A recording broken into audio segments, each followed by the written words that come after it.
नमस्ते।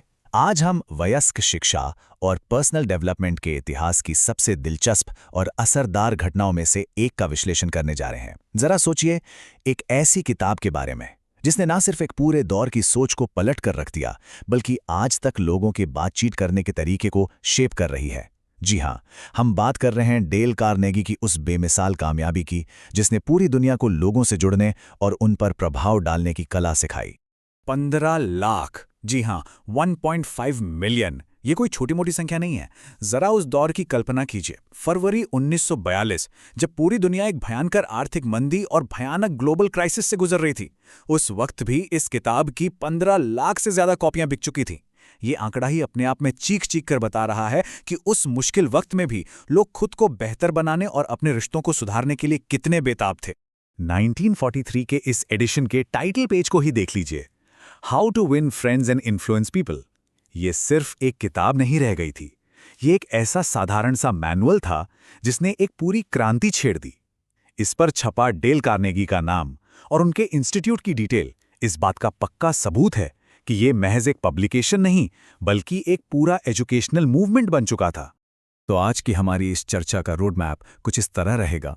हम इस पूरी कहानी को 5 हिस्सों में डिकोड करेंगे। पहला, एक ऐतिहासिक बेस्ट सेलर का जन्म। दूसरा, लोगों के बीच जुड़ाव की भूख। तीसरा, इस शानदार तरीके के पीछे आखिर इंसान कौन था। चौथा, इसने अपने पाठकों से क्या वादे किए। और पांचवा, प्रभाव डालने की इसकी पूरी रूपरेखा। तो चलिए सबसे पहले बात करते हैं इसकी ऐतिहासिक कामयाबी और उस दौर में इसकी बेतहाशा मांग की। देखिए, ये किताब कोई रातों रात हिट नहीं हुई थी। इसने अनिश्चितता से भरे उस मुश्किल दौर में लोगों की एक बहुत बड़ी और गहरी जरूरत को पूरा किया था। इन सेल्स रिकॉर्ड्स को देखिए, सच में हैरान करने वाले हैं। अक्टूबर 1936 में इसके पहले एडिशन की महज 3000 कॉपियां छपी थीं। लेकिन जरा ध्यान दीजिए, 1937 आते आते ये नंबर एक ही बार में 50,000 कॉपियों के विशाल ब्लॉक तक पहुंच गया।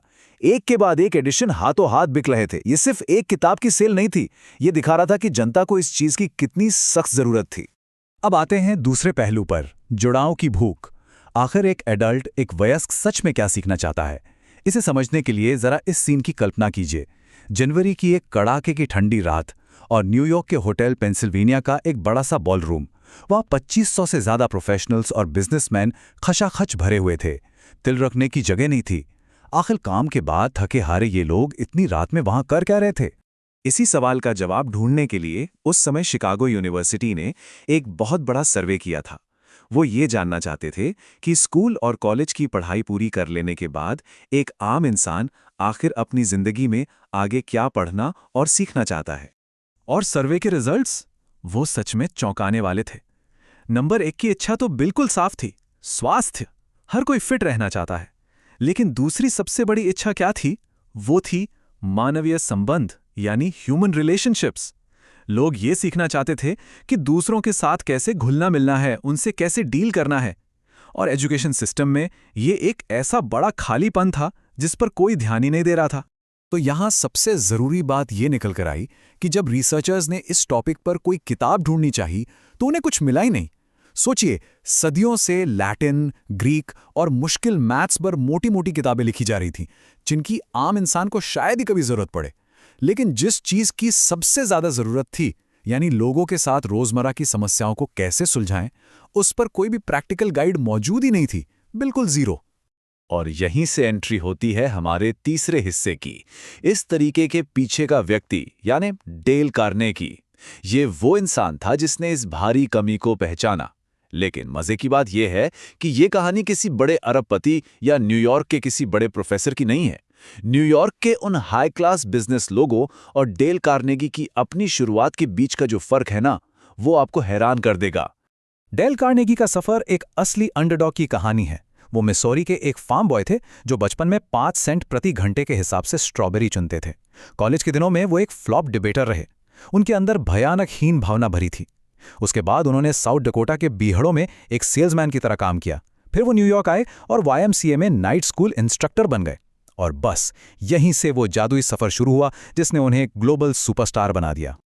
और उनकी मेहनत का लेवल क्या था, इस बात से अंदाजा लगाइए। कहा जाता है कि वो गायों का दूध निकालते समय अपनी स्पीच की प्रैक्टिस करते थे और जापानी अप्रवास को रोकने जैसे टॉपिक्स पर डरे हुए कबूतरों को पूरे जोश के साथ भाषण दे डालते थे। ये कोई मजाक नहीं है, ये दिखाता है कि वो इंसान अपने बोलने के डर और हीन भावना को हराने के लिए किसी भी हद तक जाने को तैयार था।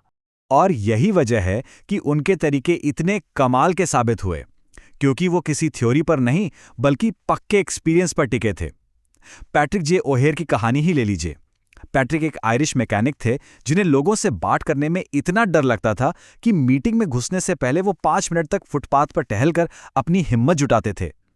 लेकिन कार्नेगी के तरीके अपनाकर वही पैट्रिक न्यूयॉर्क शहर के सबसे टॉप सेल्समैन में से एक बन गए। ये बदलाव 100% रियल था। अब बढ़ते हैं हमारे चौथे हिस्से की तरफ। किताब ने आखिर पाठकों से क्या वादे किए? इतिहास से निकलकर अब हम सीधे किताब के अंदर चलते हैं। आखिर डेल कार्नेगी ने अपने रीडर्स को ऐसी क्या गारंटी दी थी कि लाखों लोग इसके दीवाने हो गए? किताब के ओरिजिनल एडिशन की ये लिस्ट देखिए। 12 चीजें जो ये किताब आपके लिए करेंगी।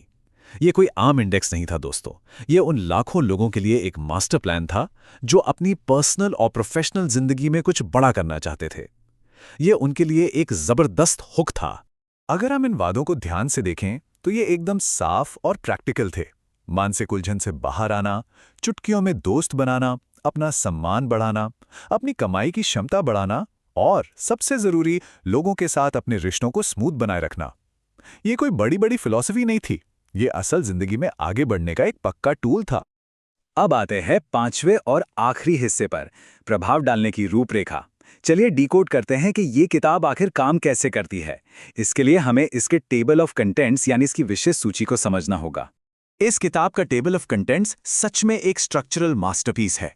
कार्नेगी ने ह्यूमन साइकोलॉजी जैसी पेचीदा चीज को इतने आसान और काम में लाए जा सकने वाले चैप्टर्स में बांट दिया था कि क्या कहने। इसमें कोई भी बात हवा में नहीं है, हर एक सेक्शन का अपना एक साफ और सीधा मकसद है। ये स्टेप बाय स्टेप प्रोसेस देखिए, कितना लॉजिकल है। पहले स्टेप में फाउंडेशन रखी जाती है, यानी लोगों को हैंडल कैसे करना है। जब वो बेस बन जाता है तब दूसरा स्टेप आता है, लोगों का चहेता कैसे बने। फिर जब लोग आपको पसंद करने लगें तब तीसरा स्टेप, अपनी बात कैसे मनवाएं। और आखिरी स्टेप आपको सिखाता है सबसे मुश्किल काम, बिना ठेस पहुंचाए या बिना नाराज किए किसी इंसान को कैसे बदलें। ये लोगों के साथ डील करने की एक फुल प्रूफ स्ट्रैटेजी है। इस पूरी चर्चा को समेटने के लिए किताब की प्रस्तावना से लोवेल थॉमस की ये लाइन बिल्कुल सटीक बैठती है। बोलने की क्षमता विशिष्टता का एक शॉर्टकट है। ये इंसान को सुर्खियों में लाती है और उसे भीड़ से कहीं ऊपर उठा देती है। ये एक लाइन कार्नेगी की उस पूरी तालीम का सबसे बड़ा और असली निचोड़ है। और यहीं पर हमारा आज का यह विश्लेषण पूरा होता है। मंदी के दौर में लिखे गए ये सिद्धांत आज भी महज इतिहास का हिस्सा नहीं है।